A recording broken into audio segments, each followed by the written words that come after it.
Mayor Mutz, we are incredibly blessed to have you with us today, especially with all the incredible craziness that's going on in our community. And we thank you again for your leadership through these difficult times. To get started, why don't we just go ahead and have you tell us a little bit about the experiences you've had, your background, and ultimately what you see in the entrepreneur community here. And then I'll have a couple follow-up questions after that. Sure. So I started out in college as a business marketing and finance major and got out of school and really didn't know where I wanted to go. Started in warehousing with a company that I could do some warehousing with, went through their training program, and got into the warehousing and distribution business pretty strong. That was automotive and heavy truck parts, and this was in central Indiana. And then moved into sales. And I found myself enjoying operations and sales equally, which is sometimes unusual. Some people like one arena or the other. But I love the way that you can work in operations to make things happen and in sales to cause them to be purchased. And so I found that working on both sides helped a lot. And I think that's one of the great things about entrepreneurs is that we know all aspects of what it takes to get things done. Some of them aren't our natural strengths, some of them are. And we have to work harder on the things that aren't natural. And as we grow, replace them with people that are strong in those arenas. Worked for several different companies, went through the process of growing some distribution centers, and was then ultimately I bought a truck parts business that worked on vehicles as well as sold parts that got purchased. So I found myself in a position of building things to sell them, not necessarily my style. I'm a person who loves customers, and I love loyalty, and I love long relationships. So building something to sell it is contra to who I really am. And that's part of what you have to struggle with too, because sometimes there's stepping stones of opportunities that take place, and that's how you have to get there, is in order to be able to fund them. And then ultimately, I really decided I'd like to get into the car business, and couldn't buy one in Indiana where we lived, and worked with a Florida broker who worked with car dealerships that were for sale. He showed me one in Lakeland, Florida. I went down. It was a dumpy little city. I did not have any interest in doing anything in Lakeland. Munn Park was absolutely dead. The one business on the corner that had a coffee shop in it, Joffrey's coffee shop, and it was closing. And I stood at the corner of that, looking at the Confederate monument going, I wonder what that's about, which is an ironic thing on along as the story goes. But these are just things that happen earlier in your life. So I ended up purchasing that business, and would spend 18 years in the business, and realized during that period of time, because that's a very intense business in terms of customers, a lot of capital tied up. I had a son who was a senior in high school. I said, why would you want to tie up that kind of capital and have that many employees to make what you make? One of those comments, your questions your kids ask you, and you go, get out of here, leave the room, And by the way, that son makes like 5 times what I ever made, and he has 2 employees, and he lives in Boulder, Colorado, which is where he wanted to live. And so, which also shows you that, you can learn from other people's experiences and decide what you don't want to do, and work around and do what strengthens you that you do want to do, and how to do it. And he's a great friend as well. And so in the car business, there's really about 8 different kinds of businesses in it within the business. So you have a body shop and different things. I loved all those aspects, but principally I found out within myself, I'm a tent maker. My business is not my main driver. The thing that drives me is opportunities for people, making sure that people are able to be trained well and have future growth opportunities, maybe even start their own businesses. I helped a couple guys start their own car businesses out of our business. And I don't look at those as competitors. I look at those as complementary. You're never going to sell anybody all the product you sell.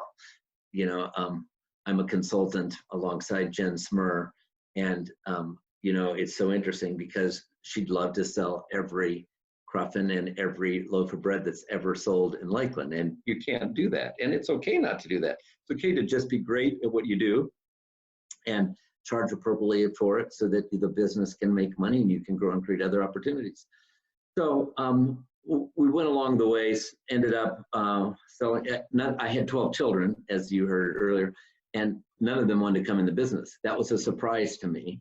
I expected at least somebody along the way to want to work with me. You know, maybe it was that too difficult to father or something. I don't know what happened in that, but I don't think any of them were attracted. And when I started to realize that was going to not going to happen, and that was one of my main motivators, because remember, my motivation is much more about creating opportunities and profit that helps to support those opportunities and good payrolls for people, not so much the grind of the business. I mean, it's incredible to me. I can drive on that lot after having spent 18 years there, and I have zero emotions about not being in that business. And I think, how can you spend that amount of time doing something and not feel like this is a loss? And it just isn't. Rather, I think of my life much more serially. And I wish I had thought about this when I was younger. You have serial lessons all along the way that build on the last serial lesson, the last opportunity for exposure. None of them are a waste. All of them come together for good and give you an opportunity to be a little strong at something else. And so crises do that. When, you know, we went through 2004, the tornadoes, and we had a huge amount of damage in buildings and vehicles. Certainly Irma and other things have done that as well, but also financial crises. You know, when the recession took place, many times that I never took payroll checks for months while everybody else thinks, oh yeah, you own that business, you're rolling in the money, da, da, da. And they don't know. I mean, they just don't know. And frankly, if you tell people that you're not doing that, they never believe you anyway. It's just like, you know, you're a car dealer, sure, you're not taking a check. So there isn't any advantage, and rather it can even be scary to your employees. But there's lots of times the last person that gets paid is you, because if you want to keep everything else going and you want to create opportunities, you figure out how to make it work out of what you have, and you keep the right people in place. Now, not to overhire, and I don't mean that, and not to accelerate adding services that you'd like to have but really can't afford to pay for. Those are all the steps where you don't outrun your lights.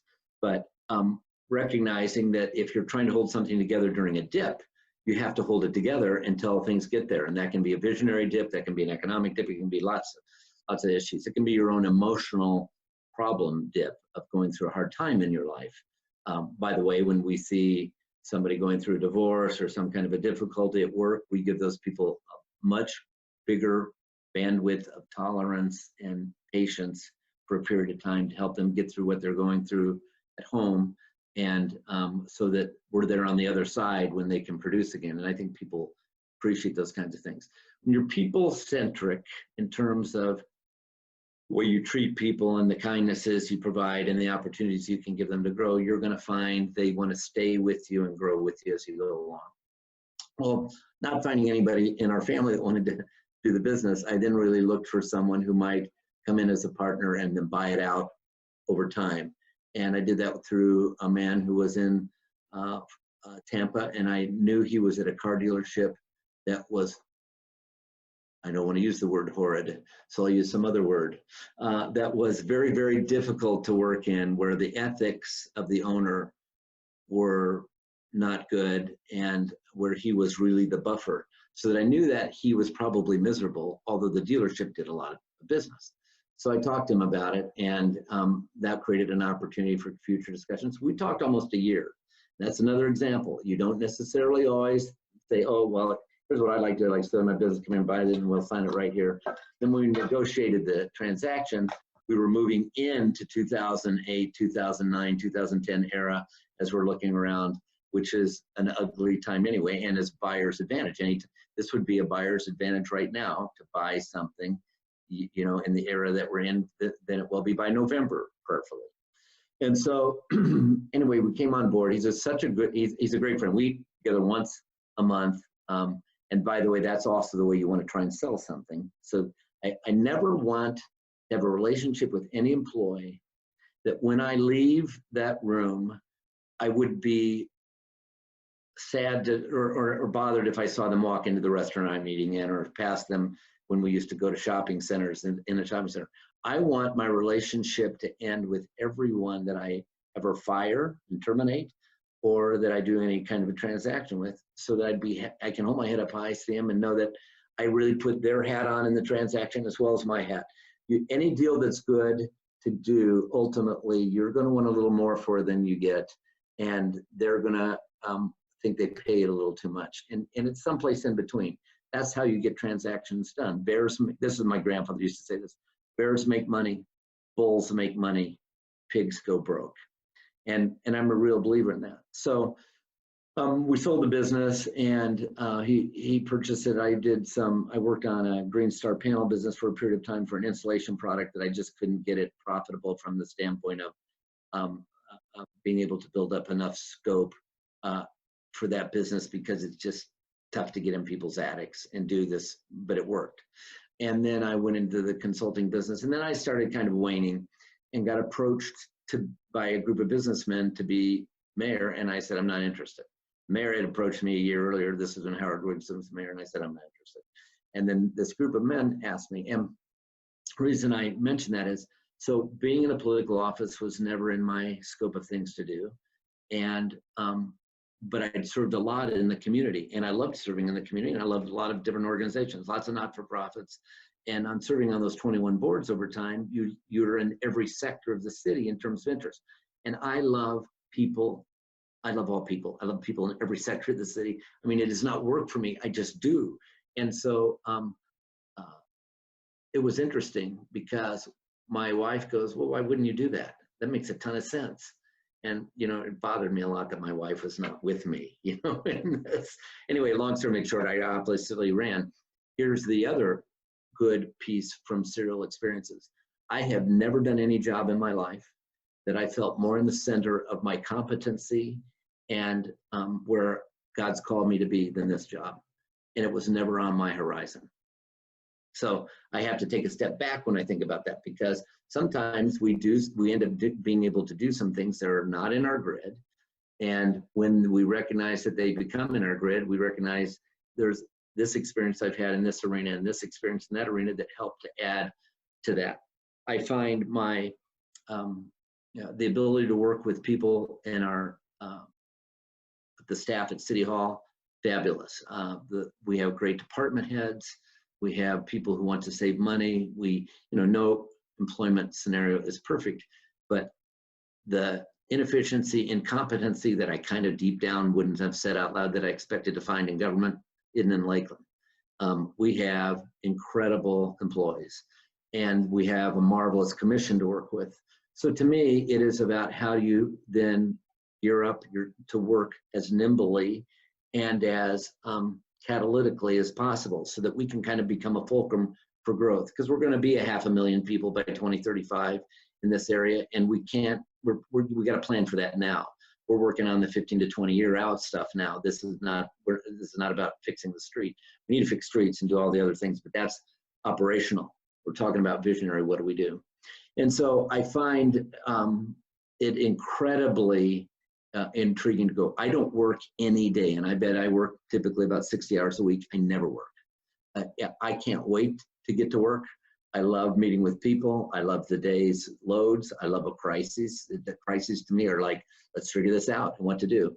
I hate to mislead. I think I misled, by the way, missed an opportunity to lead stronger last week when we did the park loosening.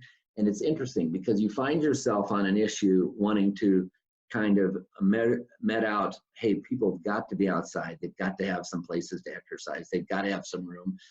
We're not used to being at home. Let's figure out some spaces that we can do that. And so even in light of what I believe is going to be a much more disastrous problem, and I think we are just in the calm before the storm, I really do. And I was calling on the county 2 weeks ago to try and get either a stay-at-home or a safer-at-home measurement. And so I was the early voice in on that, and with a lot of consternation. And the pushback is, hey, we don't want to hurt small business. I don't want to hurt small business. Obviously, when you don't know when you're undercapitalized, when you got employees you can barely figure out how to pay, and your customers go away, it's tough. I've been there. I know what that's like. And so I have no interest in hurting small business. but a lot of interest in protecting lives.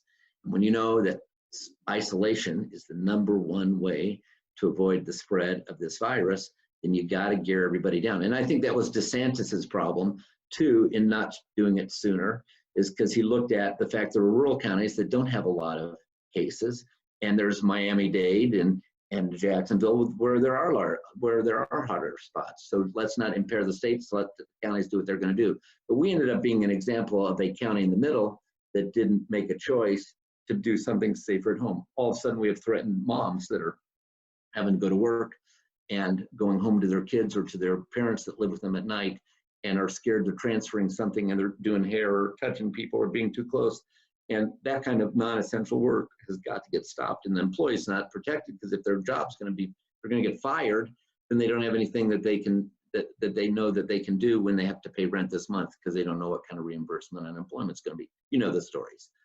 So our goal was to give them a little room to play in light of those pressures. It's the wrong thing to do. It's a perfect example to me of Sarah McCarley, who I have tremendous respect for as a commissioner, was the one vote against that, saying we should shut everything down and keep people at home. And 6 of us voted to go forward. One person was right, 6 people were wrong.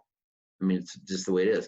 And by Tuesday night, I couldn't sleep. And you got to understand, for me, I don't sleep a lot because I'm typically an 11 to 4:30er. But for me not to sleep, I have to really be bothered, because I sleep like a rock.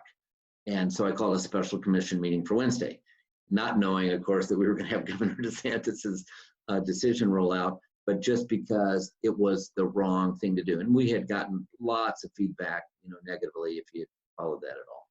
So we reversed that decision, closed all the parks. It's interesting to see there's a delay in all this. I'm still getting horrible negative feedback for not closing the parks. And it's fun now. I can go, oh, we did, and it's a shorter email back to the person. But we don't always make right decisions. It's not about batting 1,000. It's about, when you've made the wrong decision, regrouping and figuring out what should we do to correct this and make it right. You got to fall down, stand up, dust off your knees, and try over, start again. There's lots of business decisions that I've done, services provided, special discounts offered, yada, yada, that were failures. But you try by creating new things, and you keep the ones that work. People say they like to bat, an 80%. Hey, I'll bat a 20, 30% to find some good 20, 30% that work once in a while. And so that's just kind of an overview of my background, and then kind of tying it into some of the things that happen in life. And I'll take any other questions you want to go from there, Robert. Wonderful. I want to be respectful of your time. So in light of that, let's just move right into questions from the group, if that's okay. Perfect. Wonderful. Does anyone have questions for the mayor? I see Max. Max? Are you there? I think you have to unmute. There Max. we go. I was clapping because of your advice. That was my reaction. What is your? Clapping. I'm sorry. What you were saying. Yeah. Sorry. Just clapping. Do we have any questions? Lucia. No, I was just asking if anybody has any questions. I was moderating. Well, go ahead, Tom. Yeah, no, absolutely. I know from the working at the city and in public administration in general for all these years that it's funny how quickly people can turn on you. Mayor Mutz, I know there's probably not, I don't even know, we know each other in this class for 8 weeks now, and we know each other well enough to know a few things. And I know there's not anybody on the screen you're looking at that doesn't love you. And I know that there's, it's like that throughout the city. I have never found anyone that says, oh, Mayor Mutz this or Mayor Mutz that. It's always, we love Mayor Mutz. And it comes from your strength of character and standing on things that you believe in and doing things that are good for the long term of the city. And you're allowed to make a mistake and you'll recover from this. I know there were, we all heard it. I bet if we all were to just be honest with you on the screen, that why are they doing this? Or why are we waiting on the county? And why is this on? The delicacy of politics is hard to understand unless you're in those trenches fighting it out. So, I mean, I'll just say from one trench trench guy to another, I understand your position was not easy, and I'm just glad we're turning it around. And thank goodness we didn't have anything. I don't know that there was a lot of collateral damage. We still have time to recover and make a serious statement of stay home, be with your family, be safe, be healthy. And I think people will look back and have a different opinion. They're still going to love you.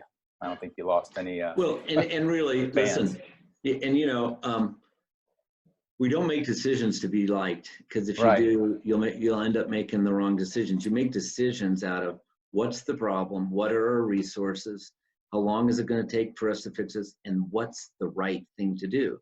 And that's the wrestling. So when you know, and you can make a decision and really believe it's the right thing to do, and then when you go, no, it was not the right thing to do. And our heart and conviction is a wonderful place for this. I am a huge believer in follow your good impulses. And when you have impulses that are driving you another way from what you did, get out of that trench, reverse, and do what you need to do. And our goal to work with the county was very simple. If you don't have the consistency of a safer at home for the entire county, what do you do with the person who lives on one side of the city limits and the other person doesn't, or they work in a different place? And plus, it respects the county. But there was disinterest. I will tell you, there would have been no way this coming week, the county would have made this decision. Yeah. And so what I was really wanting to do was let them go through their own meeting once and not make that, and then we'll do it as a city anyway. Yeah. But I don't think our commission would have come along earlier anyway if we had not waited for the county. Yeah. It should be the county's lead if it isn't the governor's. Well, it's funny. You saw over on the beaches, you saw pictures, I'm sure, in the news of beach where the line was drawn. There were crowds on the south and blank on the north. And I mean, you got to draw a line, and I think, it's funny because Winter Haven came across as stronger in Lakeland this week. I'm just going to throw that in your lap. Winter Haven made a decision. They made a declaration. They did make the call early. And I think most of the public, it's mixed too. That's the thing. This is a tricky thing because not everybody believes this and that is so important. So it's not easy for you guys to make the call and really to know the information coming in from even the CDC is, like in the federal government. It's been a really mixed bag. So it's hard, but I admire Sarah, and I think, like you said, she's got strong character, and she fought against the whole crowd, I guess, in that decision. And she was a superstar. I told her.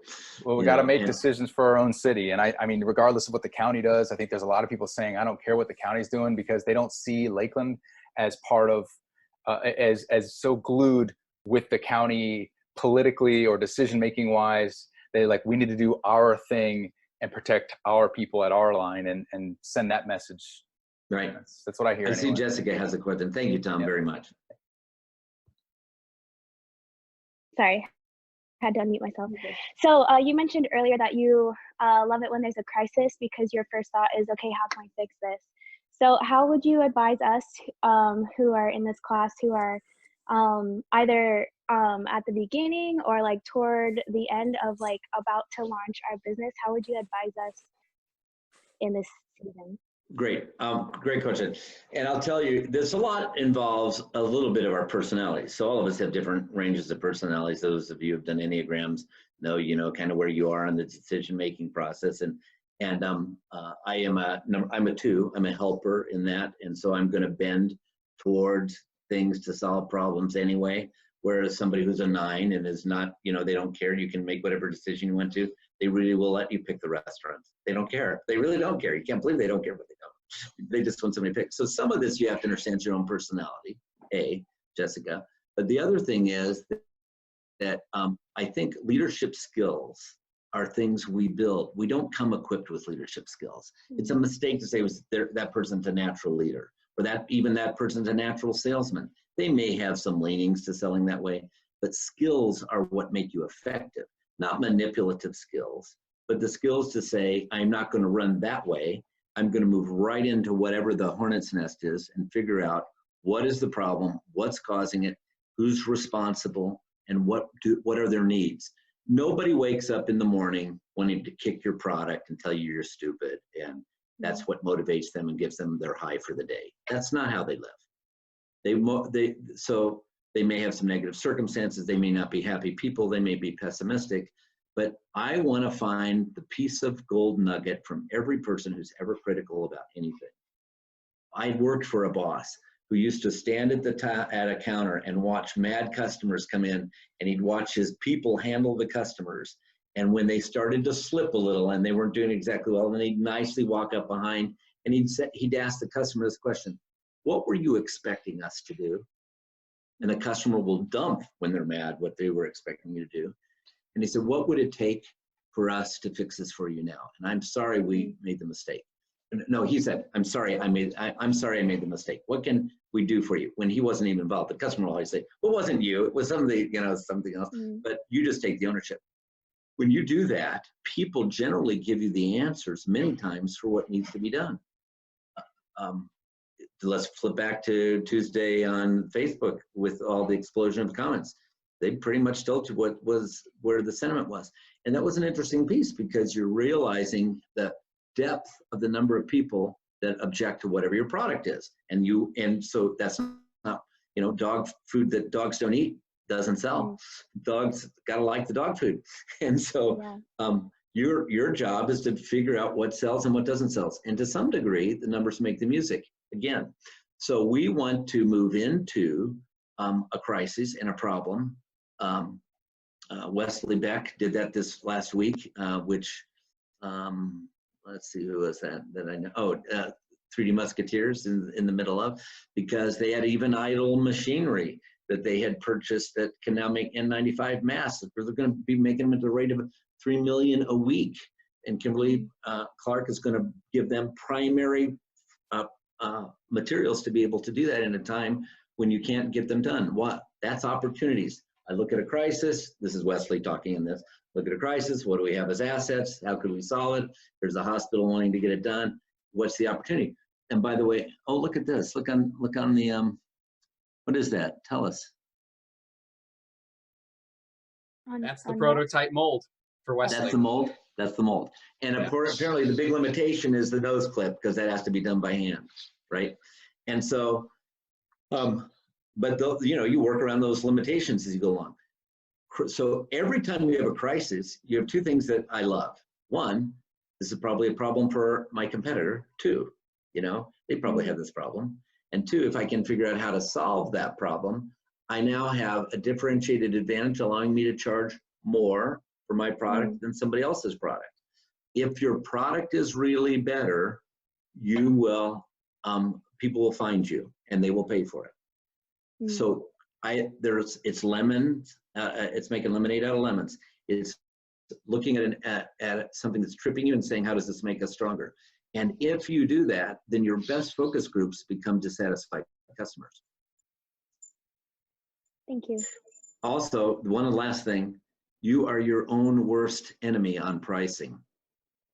Because all of you, I'm not talking to any one of you, you know what things cost, and you tend to price from cost. Don't do that. Price from value. Relate it back to cost, but always price from what the value is. What would someone pay you for that because it solves their problem? Forget your cost. Forget your cost. It will mess you up.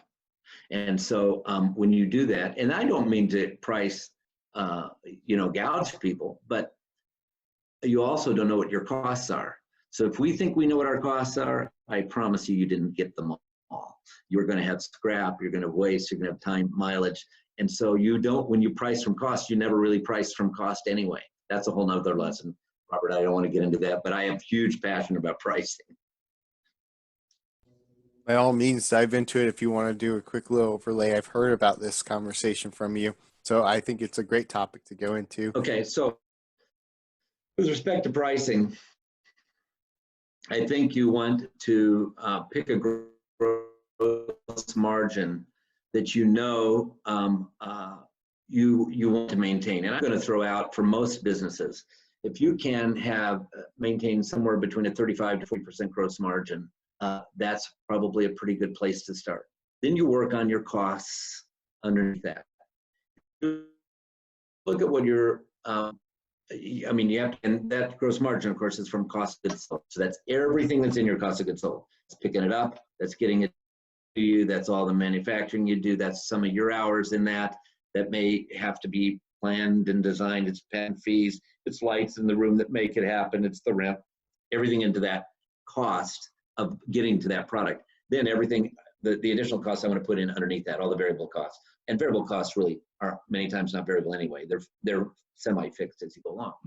If you do that well, your business has the capability of you'll price higher than you think you should be comfortable with.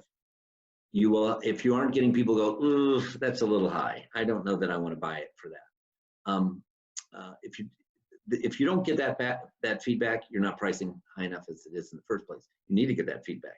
So that's how you kind of press against this top edge, is that because that lets you go from talking about the price to, well, let me tell you why I think you'll find it saves you money to buy it from us. And then you move into the value story of what they're going to get that they can't get otherwise. So on the with the renovables, when you're talking about the parents talking to parents and giving them a product that's going to help them with their ESE children and being able to equip them to be able to do more, there's huge story in that in terms of the value, as long as we're giving them something that equips to really make that happen. And they want to see it, and they don't want to spend time trying to find it from other different people. It's not something you buy on Amazon. It's something that you can do as a differentiation when you're trying to come up with design ideas to be able to, I lost on the screen where you are is it Caleb that does the images? Yeah, there you are. Caleb, you know, that's a skill set that you can't necessarily get somewhere else. And part of what they're buying is time. It isn't just the cost of the product. And so you want to think about, what should my price be based on the value of what it provides to the customer. And by the way, that will help you with your value proposition. When you know that you have to have value as a differentiator, you're going to say, okay, forget the simplicity of what I'm doing right now. Now I want to do another concentration here. How do I make that product more valuable? What are some things that people hate to do when they're doing this that I could do for them before they ever get it, you know, so that piece is already done.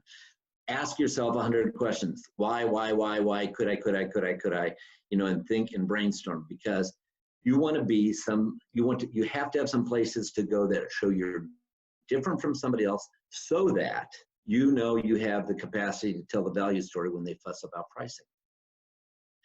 And if they're not fussing about pricing, your pricing's too low in the first place. Does that make sense? And pricing, listen, profit is not a bad thing. Profit is what makes it possible to hire employees. Profit is what pays your bills. Profit is what picks up when you didn't anticipate a huge expense and loss that comes along, or sales that drop for some reason, like this period that we get into. Reserves are a wonderful thing. I love in our city.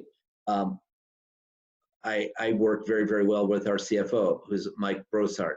And that's because I know how Mike thinks. I understand how Mike thinks, and I understand Mike has some reserves. And I'm glad Mike has some reserves. But I can look across the table with Mike on something where we're pushed up against the wall on it and we need to be doing something otherwise.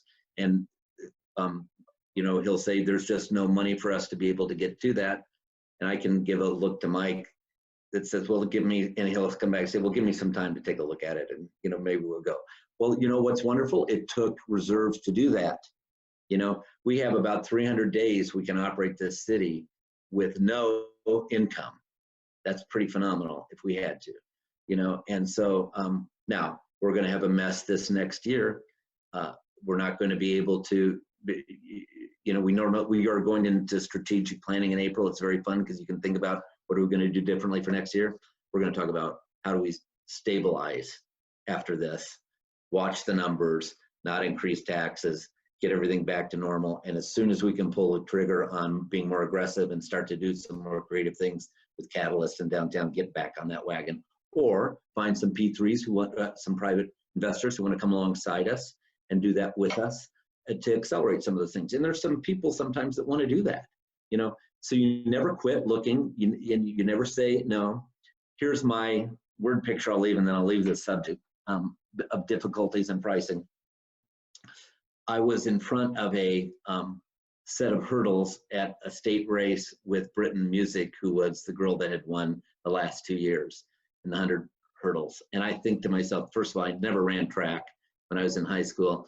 And if I had done track, I'd have never done hurdles. I mean, to me, it's just like insane to look at all those little white things. No, you're racing against people, and you can trip over them and fall on your face. So she just happens to walk up, and I go, so Britton, when you look down this lane, because we're just looking at all the hurdles, I go, what do you see? She just turned to me and goes, the finish line. And it just blew me away, because all I saw were hurdles. All I saw were white little pieces of fence. And all Britton saw, and she won the race, was the finish line. And I think that is so true so many times about how we have to view life and the things that we need to engage. Quit looking at the obstacles. Quit talking about the problems. Let's figure out how we jump the hurdles and we get to the finish line, where we want to accomplish. These things help build character, and they help build creativity. Don't be a whiner and a complainer. Be a doer and an overcomer. Figure out how to run the race. I love it. I know Geraldo has been waiting very patiently for to ask the question. No, by all means, that was phenomenal and definitely added a ton of value to the class. So I just want to make sure we get to Geraldo and his question next. I'm going to turn the lights on really fast. I'll be right back. Yeah, go for it. It's getting a little dark in here. We have Gerardo, and Ash has a question too. That's Wonderful. kind of Okay, there we go. Hey, it's Stephanie. I have the question. So Miriam, you talked about it's not the time to be operational, but it's time to be visioneering for the city. How do we, can you share a little bit about what the vision is for the city for 2035? Because I think that, our mission, our personal missions can align, support, shift, recently I heard something that was talking about how our missions driven by vision or vice versa. I can't remember exactly, but so I think the vision of our city, especially if we're going to stay here, it would be good to know what you guys are thinking. It's an awesome city. Listen, I talk to mayors all over the country, and I listen to their concerns about the city, their cities, and I think we live in a nirvana by comparison. Anyway, 2035, 500,000 people, need to have about 8,500 of them at least downtown, maybe 10,000 in the downtown area. That means we need a lot of density in downtown, in some nice living areas as we grow along. It means we're going to have to do some high condo projects in the process of that, some mixed use buildings that take some spread space. And our downtown really will go from to the west to the other side of RP Funding Center and kind of tying in Bonnet Springs Park, that whole area, and to the east, really over to past where 801 East Main is and that next block area, even underneath the bridge where the city facilities is on Rose Street, that the little bridge where the dog park is going to go. And the dog park's an example, by the way. You can't justify putting in a $450,000 dog park in this environment. So the dog park is going to be cut. We're not going to finish that. We haven't announced that yet, but that's just one of the things we're going to cut back on. Can happen later, and you need a central area for a dog park, but there's some things you can't do it sometimes, but through to that other side. So in that area, personally, I think some of the density around the lake has to increase on Lake Mirror. You can't, some of that came up in a conversation earlier. You can't move the Lakeland Community Theater unless you have them a better theater for them to go to first. So you have to talk about what's first things first. But that's where Out of the Box is. Have you guys worked with Out of the Box at all? And my daughter actually helped to start that. And so that's what my daughter does from Atlanta nationally. So she works in creating those theaters in different cities, and it came out of the passion of doing that there. But anyway, so I care a lot about the community theater, but you have to stand back and say, okay, well, what about that space? What about from Texas Cattle Company, around to Lakeland Electric? What could that be and what could that look like? Because there's great opportunity for a growing downtown to be able to take a look at that. Now, that's a lot of heart wrench in the meantime for many people for historical reasons and all that kind of thing. So these things can be part of what you plan, and you can get a lot of resistance and pushback, and you take them in stages as you go along. But certainly that's something that we would think about. We will definitely have commercial air service.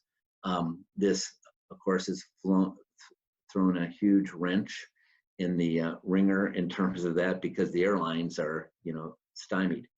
I literally flew back with my 21-year-old daughter from Canada and my wife before, as this was crashing down because she had wanted a trip to Vancouver, and that's where we took her. And she's our Down syndrome daughter. She was 21, and so we went to Vancouver. So we're up there when this starts to really get bad. We were the last flight back. It was a 737 with the 3 of us on it. Oh. No one else. Wow. I mean, I have a picture of it. You can't hardly believe it. And when I got on, I couldn't believe no one else was on it. Then I wasn't sure what was happening and why. But I've never been through an airport where I have seen more horror in terms of everything being closed. I'll do this sideways for you. Can you see that? Wow, that's crazy. Move it up just a little us in bit. the air. That's us in the air. The stewardess takes the picture. Oh, wow. Wow. That's crazy. And that was the last flight before the cutoff from Canada on. So things can change fast. Well, why does this matter? We need our own air service here. We're the largest MSA in the United States, metropolitan statistical area in the United States, that doesn't have a commercial air service. And it's because we sit between Tampa and Orlando, but we have 4,400 people a day under normal circumstances that fly in and to or from, that live in Polk County, out of those 2 airports. We can take 500 of them, 800 of them a day easily out of our airport, fly 8 to 10 flights a day. We're going to get there. I think we'll probably be able to start with American, but we'll have to see how this all works out. We've had quietly and not disclosed at all, but we've had a carrier that talked to us about maybe that wants to grow, that has a young start and with a healthy background, that says we might make Lakeland 20 or 30 flights a day and have it be our hub and not go to Tampa or Orlando at all. So you start to think about that. So you think about those opportunities. Why is air traffic important? Because it makes a big difference where companies want to come and grow. When you have people that come in and come out quickly and they want to do meetings, they don't like driving that I-4 corridor. That lands them in Tampa. That lands them in Orlando. They're resolved to be able to stay near to the airports. That's why Lake Nona works so well, sitting where it's sitting, and then the 9,000 homes that are going to go around that. We can do that very, very same thing, and we need to do it there. We need to work with Poly to be able to, and SunTrax to try and do this autonomous vehicle center and other research related to that. And I think one of the conversations we've had recently is we might want to think about becoming agile as a health products startup. And I think it's both the shields, Max, that we're and masks that are part of that thinking. But what do we do in an era where PPE is going to be much more important to people, and what kind of products could be provided? And manufacturing is the best taxpayer that you have. So if you're lining people up in terms of who is the greatest contributor, they use electricity, they use water, and they employ lots of people, and they pay, and they are profitable, and they pay good taxes. So when you think about the number one contributor, it's manufacturing. Warehousing, we're going to see a deeper dig from this Amazon change. Both for us in terms of what's going to happen here, we will quickly get to 738,000 square feet, 1,500 employees with them, and I mean quickly within 3 years, I think. And we're also going to see, coming out of this pandemic, many people that converted even more to buying online than they already have. I think this is very hard for retail spaces. I think you want to think about not lining yourself so much with retail places as you want to think about product delivery to customers, and what are your channels that you can kind of do those things through. Because I think we'll have some latency even when we get back to normal on people not wanting to do more meetings with Zoom and go to meeting, where we're going to go, hey, can the 5 of us join you and not have to drive over from XYZ to be able to do this? I think we'll find bylaws being changed so that we can allow electronic votes and electronic participants, and it makes sense. It's okay. I told Pam the other day, we had our 2 vehicles sitting in our driveway, hadn't been driven for 4 days, and I go, I don't know, I want to own any cars anymore. Coming from me, that's really full circle. And it was just a low moment. It's okay. But you think about the fact that why do I want to pay for a car instead of, if we could do more this way. Now, never overcomes face-to-face and people-to-people, and life's about relationships, and you have to have trust. Trust comes through the soul, from the soul out through the eyes. to the eyes, the other person down to their soul. I mean, trust is your absolute building block of anything else that you do.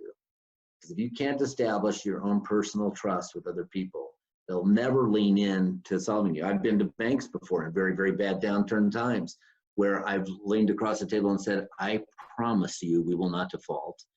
I promise you, we will pay you back. I will personally promise you I'll do that. Where I know the banker on their side of the table said, I believe that.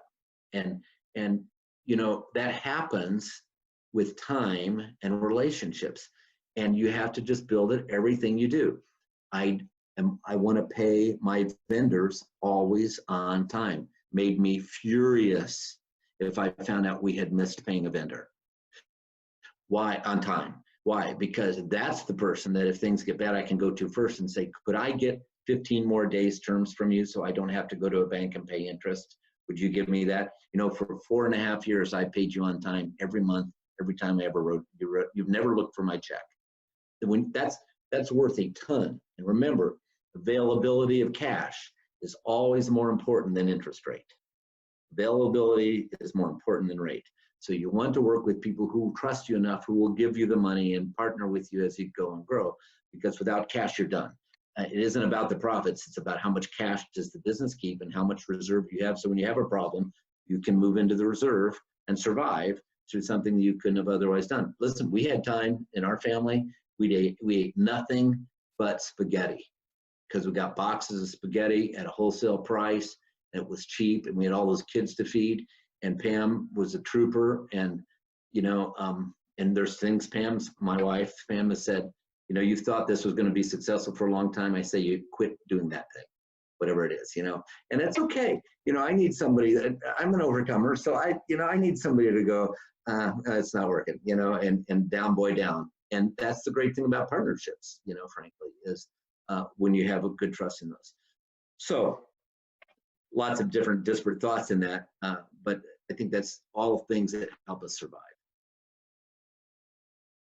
Ash, thank you for that, Mayor Mons. Ash, you had a question? Quick. Yeah, I wanted to just make one comment, Mayor. One was that, you know, I have plans to make something very high quality, and I don't ever want to compromise that because I don't want to be a Me Too vendor or whatever. I think what the market can bear is a very good way to determine, you know, you sold cars. An SUV may have a range of 50,000 or 60,000. It doesn't matter if somebody comes in with a super car at 100,000, you know, it's not going to sell. So that's one comment I wanted to make on the way I'm pricing it. It's what the market will bear. And then I have to figure out how to deliver it with a good value. The question I have is, hearing your story, it was amazing with the diversity and all that you've done. And it's great that your son is doing excellent in Colorado and with 2 people. Based on that experience, I would really value some advice. I know you've touched on a few things. What would you tell us in the environment in Lakeland? I mean, it's a very interesting way in which my journey has led me to Lakeland because of Catapult. I've traveled all over the world. I've lived all over the world. And it's very interesting that it's led me to Lakeland. And you entered into Lakeland and said, here's a coffee shop that's closing, and still you bet on it. So what would you tell us as we venture on this journey?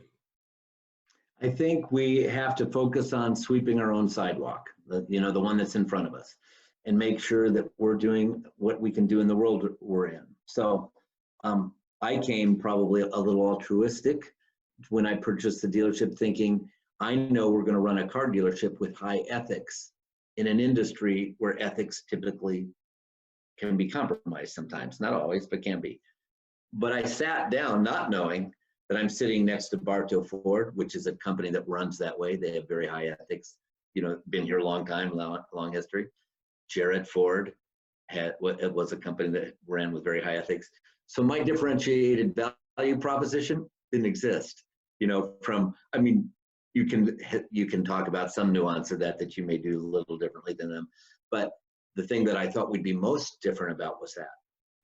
So then it is a matter of how do you broaden other things that you do, and you have to be nimble enough to be able to do that to survive. So that's round one, is our own survival as a business. What do I have to do to make decisions that are going to make me more valuable to customers? What makes me valuable to customers? That's always the question. And by the way, your customers can answer that question if you ask it.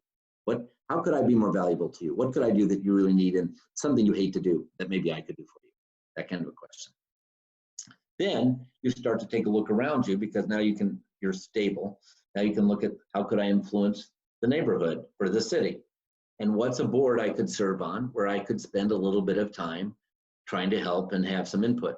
I don't think I ever got to the point where I ever thought I would be involved in lots of those. I just wanted to do something nearer to where we did business and see how we could help. I think if our interest is, or if our driver is to care about people, certainly to care about your employees first, customers second, while you're obviously providing for your own family and doing the other disciplines, then we're going to build a business that has the real heart in it of serving. And if my business is, and my focus is serving, then I'm going to start to shape my community at different levels as we go along. And this is a community that truly is different from many, many other cities. There's a lot of cities that don't give you the philanthropic opportunity to be able to help, even on little things. It doesn't have to cost a lot of money. It's your presence, or some idea that you can share, or some volunteer service that could be done by you or some of your employees for some time, where people are going to notice, because we're small enough that it's noticeable and it highlights the business.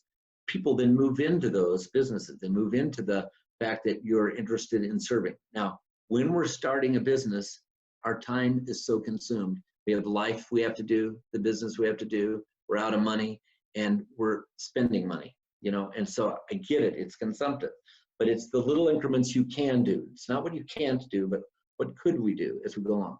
Then all of a sudden you turn around and you realize this place really is different. This is a city, I believe, one of our greatest differentiation is from any other city I've ever lived in, is it cares about people, and it genuinely does. And so that mantra runs between along almost everything we do. So if your business works to care about people in this market, it's going to have a good congruency that helps you motivate it. And these aren't manipulative decisions. That's the other thing. If you show up because you just want to connect and try and work this and get your face, people can see all through that. It's just people coming alongside and really helping and generally helping and going, wow, I love that guy. I love working with him. I love the opportunities that we have. Does that answer the question a little? Yeah, thank you. Yeah.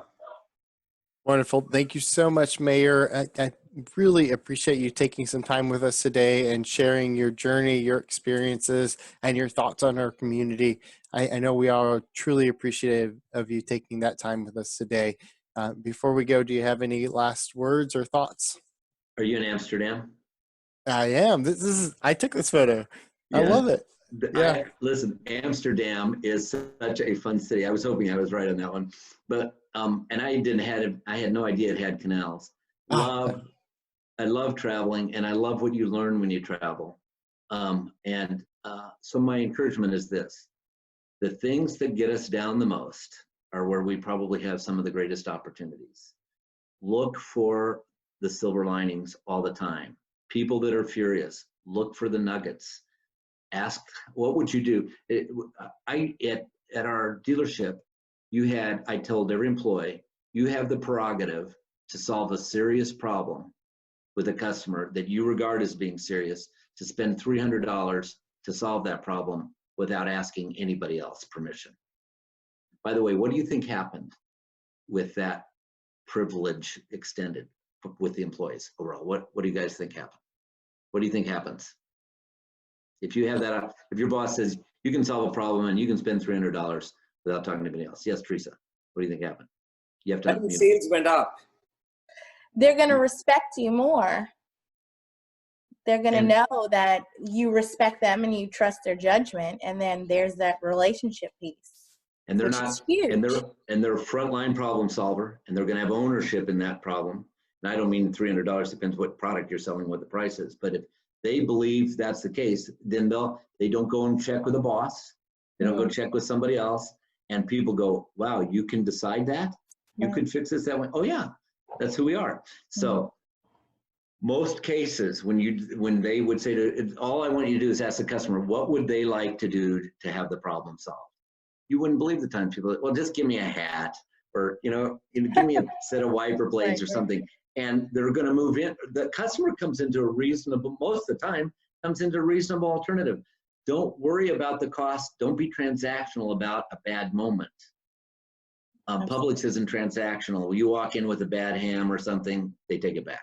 They're not arguing. You may have left it on your back porch because it fell out of your bag 3 weeks ago, And the problem is we're not arguing about whether or not it's your fault that you messed up the ham.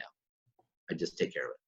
And when time spent equals obligation, customer satisfied equals obligation. People will come back to you because you invest time with them, alongside them, and they'll come back to you because you help solve a problem. Absolutely. Wonderful. Thank you again. So we truly appreciate it. If you have any way they can reach you, or is it possible they follow up with you after the class? No, absolutely. Just email me at billmutz@gmail, BILLMUTZ@gmail. Well, thank you so much. You're more than welcome to stay for the class, but we're going to head on and move on into the content for tonight. Sorry about being a little long-winded, and it was great to spend time with you.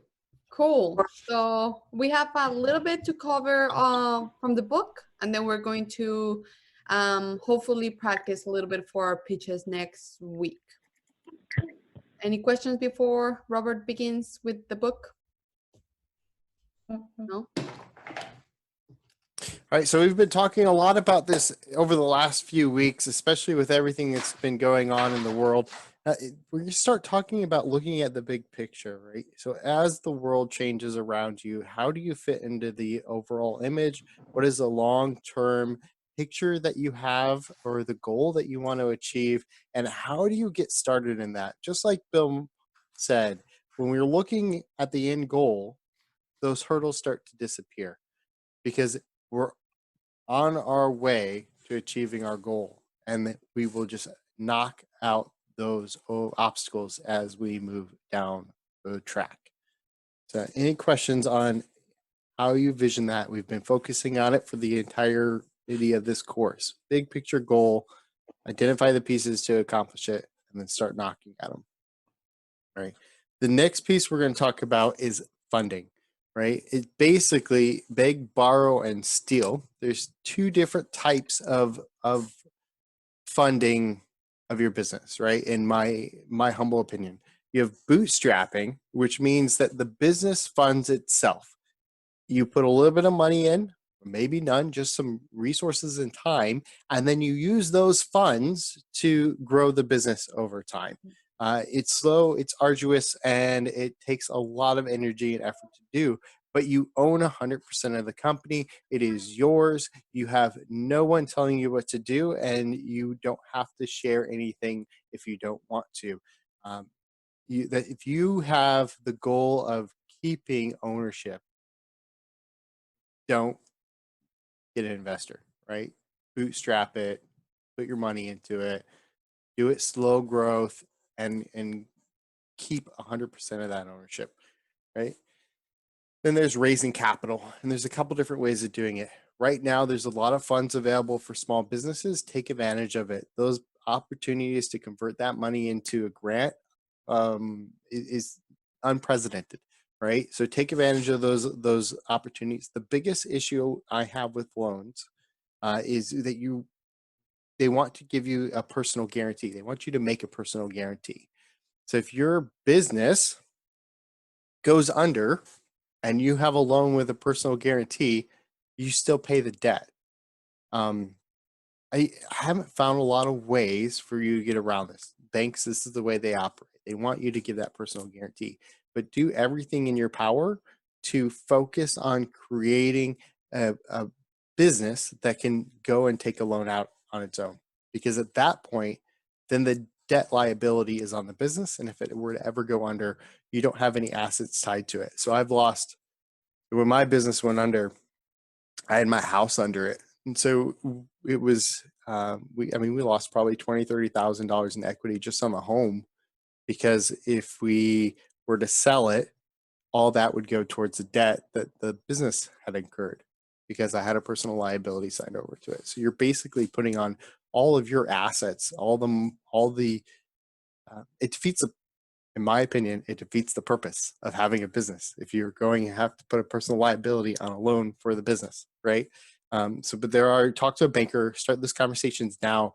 But I would definitely think about it from a mindset of, how do I get my business to a position where you will accept it as the lien holder for what you're doing? And they'll tell you it's typically, they're going to want to see X amount of years of income, generating revenue, certain level of sales, and different pieces of that. But finding that banker that you can start having that conversation with, that you trust, and building the relationship now will set you up to be able to take advantage of those loans when you probably need them most. So friends and family, obviously, you can reach out to those who you care most. The difficult part about friends and family is, if you fail, they tend to hold it against you, right?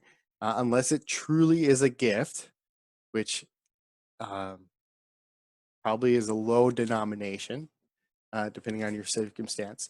If it becomes any significant amount of money, there's always this piece of like, they want you to be successful with it. Otherwise, the money, there's a regret that gets clinged to it. So be very careful in that arena. Unless you have somebody who just has so much money they don't know where to put it. Be very careful going in the friends and family. Unfortunately, this is where most of us start, right? Friends, family, and yourself, right? What they call it, three F's. Friends, families, and fools. Yep, 3 F's. Yep. Non-bank loans. So when we're talking about non-bank loans, there's things like Kickstarter. There's actually equity-based loans now that you can do, that you'll give up part of your equity to a crowdsourced funding vehicle.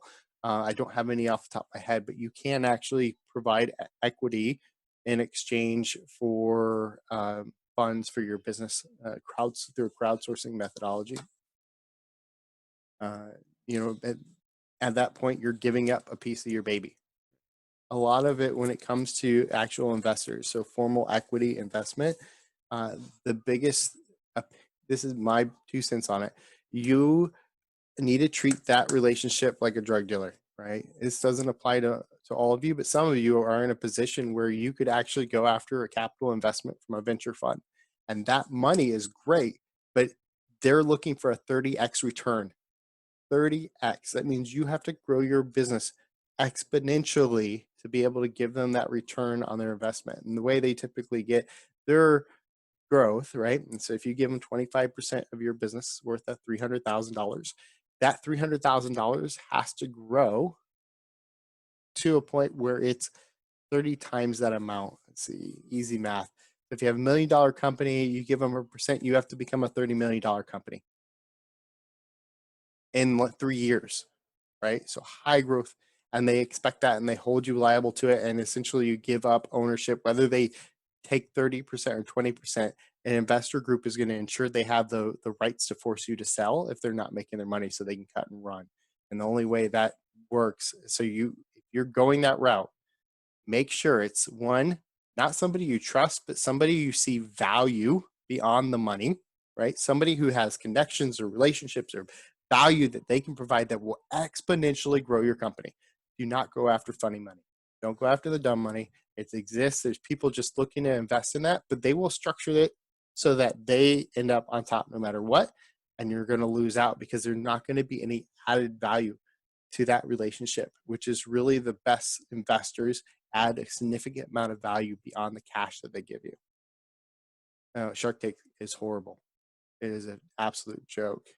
So the only value of Shark Tank, again, in my opinion, and the opinion of a few friends of mine who have been on Shark Tank, is the marketing advantage to it, right? You're able to get out in front of billions and millions and millions of people, and then that drives sales and energy. If you have a good idea and it's out there and you have a product and you're making sales and you go in front of people and you're like, here, this is what we're doing, this is really cool, that'll either lead to real investors, because some real investors do watch that show, And it also lead to a significant boost in your revenue because you're able to sell, but you need to be in a position to be able to take advantage of that. So it's really not early capital for your business. It's really second stage. Like once you've gotten up and running, you have a consistent revenue stream, you're generating revenue.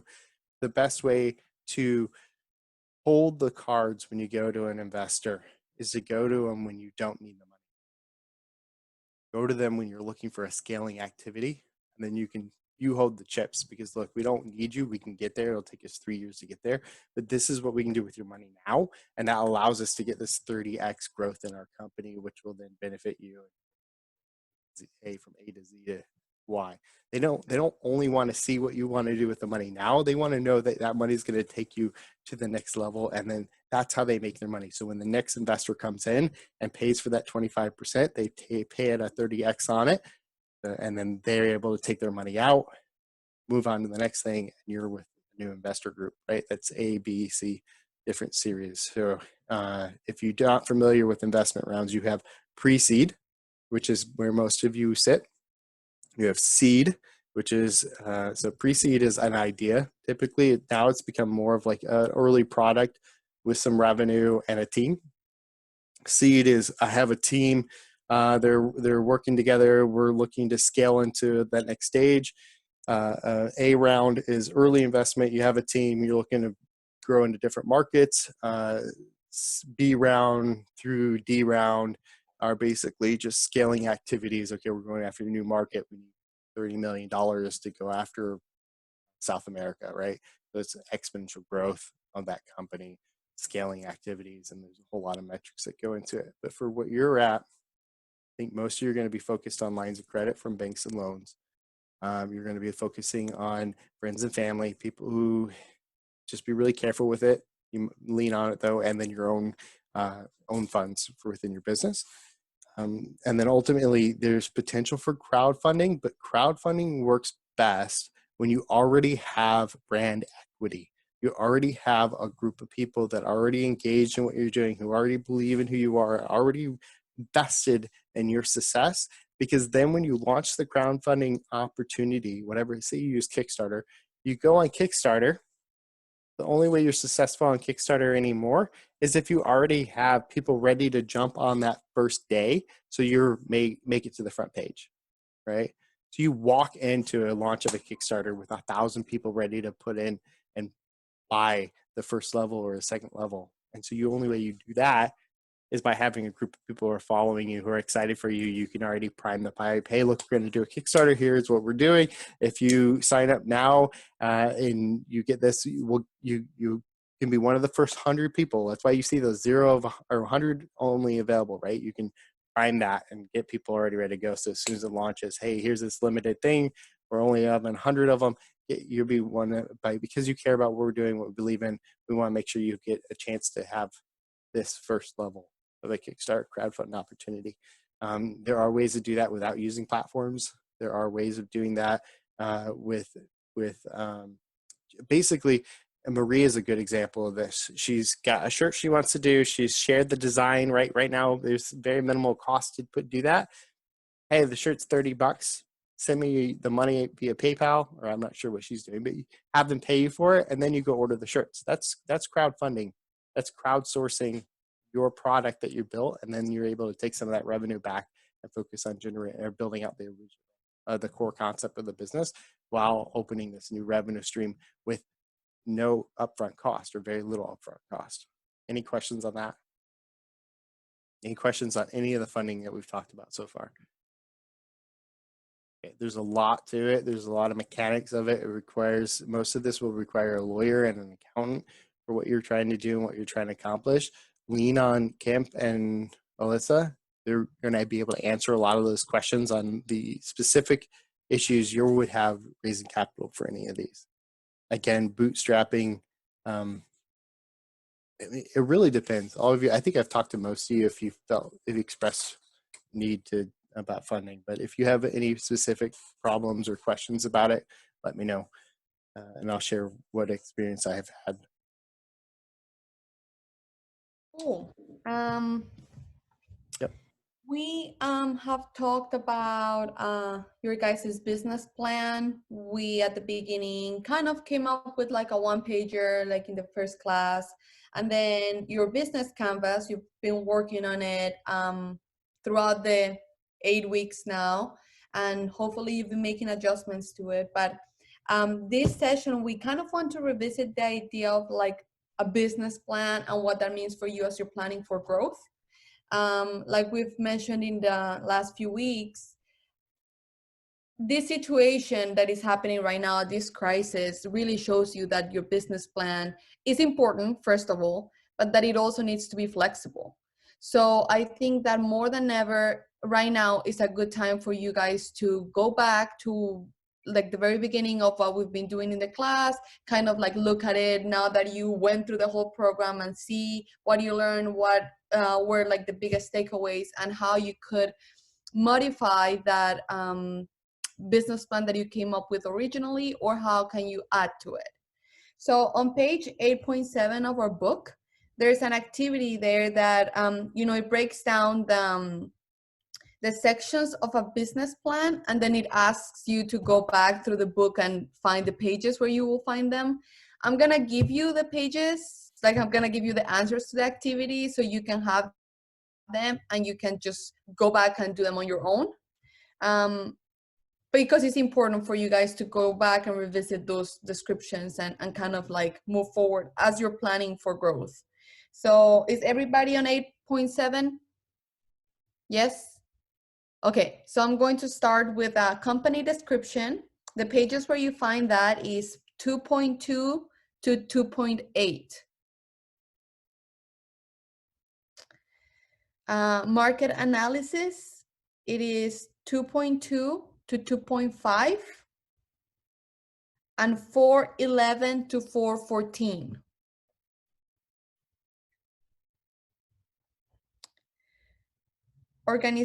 Organization and structure, you find that from pages 1.7 to 1.11 and 5.2 to 5.9. Service or product line, from 2.6 to 2.8 and 4.2 to 4.5. Marketing and sales, for 3.2 to 3.12 and 4.5 to 4.14. Funding requests, 6.2 to 6.16 and 8.2 to 8.6. And then financial projections is 7.3 to 7.13. So if you go back and revisit all of those, kind of like give yourself a refresher now that you've gone through the whole process, and look at your business plan again and see, considering everything that's going on, what needs to change or what is staying the same. That's a very important thing to do as we move forward. And then based on that, I think the biggest success of Co-Starters was really how in week 1, you guys put goals for yourselves for week 5, week 9, and then some in between. And most of you were really good at actually achieving them. Like we have several of you launching your websites. We have several of you that have like marketing already like figure out, and your logo and your name. Some of you didn't even think you were going to have a customer at the beginning of this, and now you've had a few customers, so you've had your first check of your first sale. So goals were very important to have in mind for you guys as we look through this material, because they gave you something to look forward to. Like Mayor Motz was saying, like that was the final line. at this point. But Co.STARTERS is over. I mean, today's our last class. Next week is our presentation, and that's it. You know, this group has served as that accountability group for everyone, but now you have to be able to keep yourself accountable. I'm not saying that you're not gonna have the support of Catapult or us and the relationships that you've made, but there's gonna be a bigger part of just keeping yourself accountable. So I think it's important for you guys to look at the activity in figure 8.A. So at the end of this week, you're going to find those goals with a 90-day timeline. So we asked you at the beginning to just set goals for 9 weeks. Now we're asking you to set goals for 90 days and what that looks like. So of course, you move a mountain a little bit at a time. So by looking at the 90-day timeline, but we want you to break it down into 60 days, 30 days. What is it that you start to have, like, what is it that you're gonna have to get done next week to be able to keep track of your business and what it is that you want to do next. So I think we might be running a little bit short on time. I think we want to give you guys some time to practice, but please do this at home. Now you don't have an excuse because all of you are home. And make sure that you set SMART goals and that you really are intentional about this, because although you've made big progress in the past 8 weeks, if you don't keep it going and if you don't keep the momentum going, there really wasn't a point to all of this. So we are here to help you. If you want us to look at the goals and kind of like help you determine if they're realistic or if they're SMART goals, we'll gladly do that, but please do this. Any questions? No? I had a question for Robert, but I don't want to interrupt you. No, go ahead. You know, one of the questions I have is, how do you value your company? What's the valuation process? Because that is so fundamental. If I want to bring in even an angel investor or somebody who's really believes in what I'm doing, how do you, at any given point, value your company? Yeah, so I'll give this to you 2 ways. One is that every investor evaluates companies on their own equation or evaluation process. So reaching out to those you think might be potential investors and having that conversation of, I'm looking to go this potential route of finding a venture capitalist, venture capital or investor capital. What are you looking for in a company? What are the things you consider for an evaluation? How do you evaluate that company's worth? But ultimately, when you're doing kind of a rule of thumb for you, so here's the other part of it, to give you kind of a, I don't know, basically a gut feel of what it's worth is when you take the assets, or the value of the assets, and you do 3 times revenue. So whatever 3 times the revenue, the year's revenue is, and you add the assets. It's a typical gut check on your business value. That's how most accountants kind of evaluate the value of a business. The problem, Robert, is it's never in a steady state in this early stage. Right. So much turbulence, and it's all on projections and dreams. Yes. So exactly. So they're I talk to people and they want to invest, and I just don't know how to value. Yes. So a safe note is pretty much, if you're looking for investors, is a great place to start with with an early stage company. It sets some safeguards for the investors. It sets some safeguards for the company. It came out of Silicon Valley. It's designed for this kind of, you're in ambiguous stage of your business and you can't set a real value. And so the valuation is set later. Where those can hurt you is if you don't ever get to that strike point, then it basically just converts to a traditional loan to the business, and the business has to pay it back. But you're could you please repeat that, what you just said? I didn't get it. A safe note. So Google it. There's a ton of content out there on how they work and how effective they are. It came out of Silicon Valley, one of the big hubs for startup investments, and it focuses on safeguarding not only the company but the investor. And so the investor is protected because they get a percent of They get a percentage of interest on the, it can convert to a loan ultimately if you don't go through an investment, a later stage investment. So pre-seed, you don't know what the company's worth, so it can take it. The downside is that it can also take a large percentage of your company if you don't hit that. Like say if you're expecting it to be like a $5 million evaluation, you come in at 3, then the owner of the note gets a larger percentage of the company that you like, and it can hurt you for later investment stages. So it's really difficult early on. That's why you become in a much stronger position if you already have a team, you're already generating revenue, and you already have very solid numbers, and you can say, look, we've done this, it costs this much to get us here. This money is what we need for marketing and for asset purchases to be able to scale. When you're talking to an investor, they're very savvy, right? They've been doing this. You're typically not the first company they're going to invest in. And so they have a very solid methodology to it. And I forget my book. I'll send the book in the email. It's Venture Deals. Venture Deals is hands down the best book. If you are considering getting a capital investment from an investor, read Venture Deals, because it's from the mindset of an investor, and it shows you what they're thinking about or what they should be thinking about. And to be honest, if they're not hitting on the things that are covered in that book, they're not a savvy investor, and you need to be very careful because it's dumb money. And that's the worst kind of money. It hands down, because they're not going to know what they're getting into. They're not going to know what expectations are. They're not going to be able to help you. So there's angel investors. Those are kind of really, they're typically not savvy investors, but they have phenomenal industry expertise. They've come out of their industry with some equity, and they can give you some capital to growth.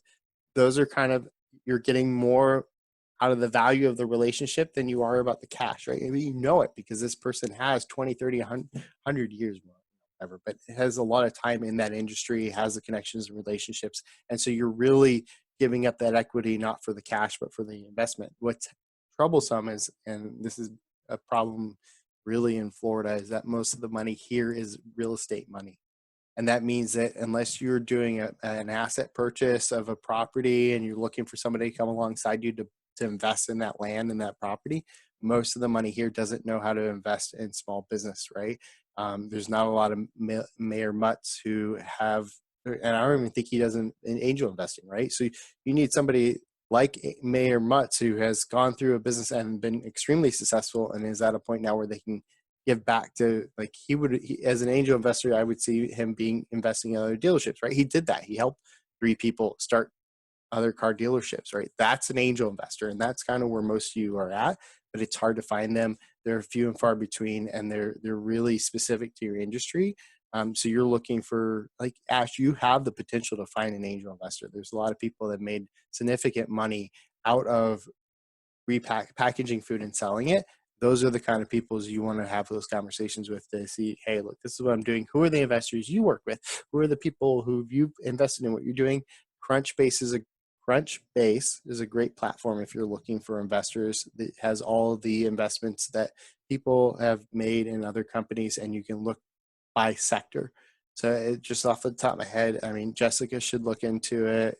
Ash, you could definitely look into it. Caleb can look into it. Even Gerardo should look into it. Bill potentially. Beyond that, What? Crunchbase. Crunchbase. Thank Yeah, you. so you can look at other companies by industry, by capability, and see who has invested in them, and then reach out to those firms. And it tells you by if they're an A round, a seed fund, or what stage of investment they do. But investors talk.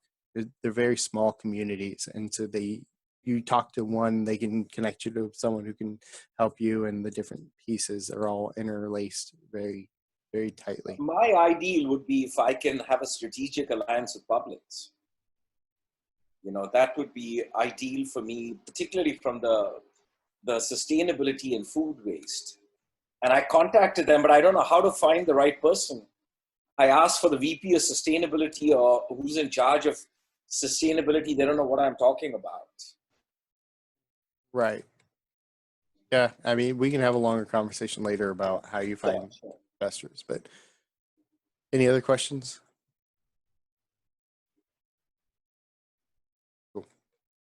Yeah, so just really quick to go back to the worksheet. So you have a 90-day timeline.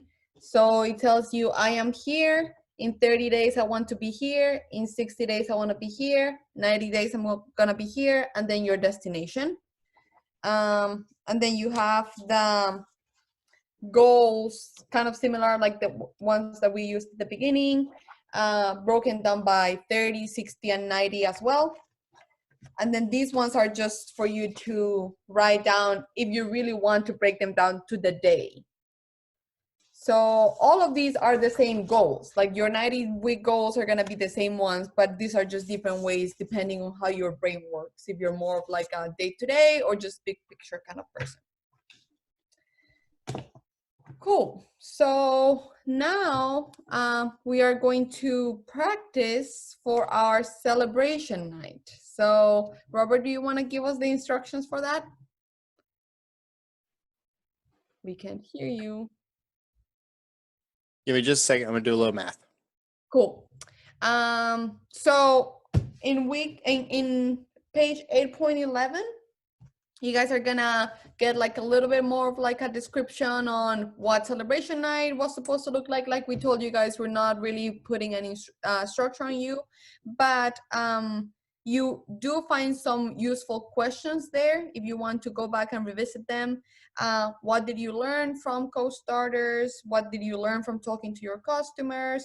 What were your assumptions before like you started this? What are your next steps? Those are just like some starting questions if you guys are getting stuck somewhere. Any questions on what your pitch is going to look like or anything about celebration night? No? I think, yeah. I have a question. Yes. Were you first, Caleb? You can go. Okay. Do I invite people to the Zoom call? Yeah. So I'm going to actually break this up into 2 rooms so we have enough time to get through everyone. And then Lucia will take one group, I'll take the other group. And then what we want to do is we're going to time you for the 4 minutes. You can't go over the 4 minutes, but you can definitely go under the 4 minutes. And then if you have a presentation, we'd like you to screen share to go through that. And then we're going to probably give you, try to keep it till about 30 seconds of feedback, Lucia. But what works for us is that as you're hearing the other presentations, go ahead and send them chat messages, right? This is what I heard. This is what I saw. This is what I'm doing. So it's a group effort to really give that feedback to each of the presenters as we're doing this. Any questions before I do that? Well, Caleb asked a question. Caleb, I think Robert is going to try to see if maybe we can do it like on Facebook Live, like you're kind of streaming it, or you can invite people here. So he'll give you more details on that, but we do want to give you some sort of way to invite people if you want. Okay. Robert, did you have a question? I do. So I did a presentation for 1 million cups, and it wasn't a pitch, it was a presentation. Are we doing presentations? Are we doing pitches? Because I've heard those 2 words used interchangeably. Yes. So to be very clear, 1 million cups has been very intentional of saying presentation because the word pitch and denotes getting investments. Sales. Yeah. Right. Co-Starters hasn't converted that, but it in essence is a presentation. All right. So we're not we're not coming in there with this whole idea that we're trying to get people to buy our stuff. We're just trying to help present who we are, what we do, how we do it, and what Co-Starters has done to help us move it along.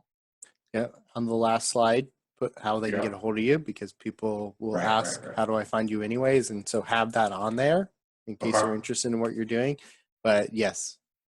Okay. Yeah, like we told you from the very beginning, it really is what you make of it. It really is what you want to practice. If you want to practice being like trying to get funding, like like make it happen, you know, like it's really about you just sharing your message in a way that you feel comfortable in. Perfect. So don't get up on the presentation, pitch, PowerPoint, like don't think about those things. It's just you coming and sharing everything that we've been working on with the rest of the team, with the rest of the group, and then hopefully a few guests that you'll invite. Got it. Cool. I have a quick question. The cumulative time is 4 minutes, right? The total time. Mm-hmm. But the distribution, does it have to be 1 minute, 1 minute, 1 minute, or can you, okay. No, just work with it. Work with it, but it's mainly 4 minutes, but you can just do whatever structure you want. The biggest piece is, there's no internal structure with it. What the last piece of it is that at 4 minutes, we need to cut you off so we can move through the group. We try to keep it to within the same time, if not a little bit closer, so we can give, it'll be a little bit interesting during Zoom, but in the group, we try to get through everybody. So there's still time to have food and group and conversation after. And so we'll probably have a little bit more flexibility, but I think we'll still hold you pretty tight to that 4 minute timeline. Cool. So one last question. As a guide, the goal that one should think in a mind is you're trying to get capital, or you're trying to, the pitch is, what is the goal of the pitch? Is it to get money? Is it to get clients? Robert, I think it's literally what you want to make out of it. If you want to practice what it would look like to try to get money later on when everything goes back to normal, then do it. If you want to just practice sharing your story on why you started this, do it. It really is what you make out of it. Like, I mean, no one, maybe, I don't know, in this group is necessarily going to give you money, but if that's the pitch and if you just want to use that presentation later on, then go ahead and do it that way. The one gave me $2. What? The one piece of advice I'd give you if you're looking for investment is if you ask for money, you'll get advice. And if you ask for advice, you'll get money, right? So being there to able to tell your story in a way that connects with people is an investment pitch, right? You need people to be invested in you for them to be able to want to give you their money. Everybody is selling your product, right? It's what you do. But if they don't connect with you on why you do it, they'll never give you their cash. Cool. Let's roll into these because I want to make sure we get done in time. All right, here we go.